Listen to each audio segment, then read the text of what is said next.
ఈ నెలలోనే ఇది ఆగస్టులో ఆగస్టు 14వ తారీఖున అనకాపల్లిలో గోదావరి జలాల్ని స్వాగతం పలుకుతున్నాం. విశాఖపట్నం జిల్లాకు నీళ్లు ఇస్తాం. అది డేట్ కూడా ఫిక్స్ చేశాం. స్వాతంత్ర దిన వేడుకల కంటే ముందు 2026 ఆగస్టు 14వ తారీఖున నీళ్లు రిలీజ్ చేసే కార్యక్రమం పెట్టుకున్నాం. దీని ప్రకారం అధికార యంత్రాంగానికి ఆదేశాలు ఇచ్చాను. వాటర్ రిలీజ్ చేస్తే నేను అక్కడ పోయి స్వాగతం పలుకుతాను. జలహారతి అక్కడిస్తాం. జలహారతి అఖండ హారతి. గోదావరికి ఎప్పుడు నేను అఖండ హారతి ఇస్తున్నా. అదే మరి కృష్ణాకి ఎప్పటికప్పుడు పవిత్ర హారతి ఇస్తున్నాం. ఇంకొక పక్కన కాలువ పైన స్ట్రక్చర్స్, కుడి కాలువ పైన ఇంకొక 4-5% ఉన్నాయి. 95% పూర్తయినాయి. ఎడమ కాలువ పైన స్ట్రక్చర్స్ 83% పూర్తయినాయి. అది కూడా ఎస్టిమేట్స్ తయారు చేయమన్నాం. ఒక 250 crores ఉంటుంది. కూడా చేస్తే within 6 months will complete all structures. Left right irrigation tunnel 100% పూర్తయింది.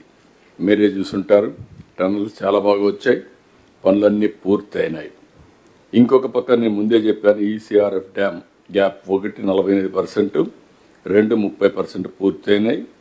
3 కాంక్రీట్ డ్యామ్లన్నీ కూడా 100% పూర్తయినాయి. ఇంకొక పక్కన ఈ ప్రాజెక్ట్ డీటెయిల్స్ కూడా జాతీయ ప్రాజెక్టుగా అనౌన్స్ చేయకమునుపు ఖర్చు పెట్టింది 4730 కోట్లు. అది మన వాటా ఆ 10%కి. ఫేజ్ 1 పనులకు గాను 30,436 కోట్లు కేంద్రం అంగీకరించింది. అడ్మినిస్ట్రేటివ్ శాంక్షన్ చేశారు. 2 ఏళ్లలో కేంద్ర ప్రభుత్వం ఇచ్చింది 8,323 కోట్లు ఇచ్చారు. 7,100 కోట్లు ఖర్చు పెట్టాం. ఇంకా కేంద్రం నుంచి 3,835 కోట్లు రావాలి. ఇది వస్తే ఇవన్నీ కూడా 22,050 నిర్వాసితుల కుటుంబాలకి 2 ఏళ్లలో 2,250 కోట్లు పరిహారం ఇవ్వాలి. నిర్వాసితుల ఇళ్ల నిర్మాణానికి 3,57,000 మందికి ఇంటి జాగాకు 2 లక్షల వరకు పెంచాం. ఇక్కడ ఈసారి నేను ఎవరైనా కానీ వాళ్లే కట్టుకుంటామంటే, ఇంటి జాగా కొనుక్కుంటామంటే 2 లక్షలు అదనంగా ఇస్తున్నాం.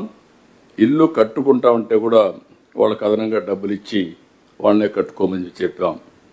ఇవన్నీ కూడా మొత్తం పూర్తయ్యే పరిస్థితికి వచ్చింది. 2027 మార్చ్ అన్ని పనులు పూర్తి చేస్తాం. అక్కడి నుంచి ఏ రోజు వర్షాలు బాగా పడితే పోలవరంలో జల కళ వస్తానే ఇనాగరేషన్ చేస్తాం. జాతికి అంకితం చేస్తాం.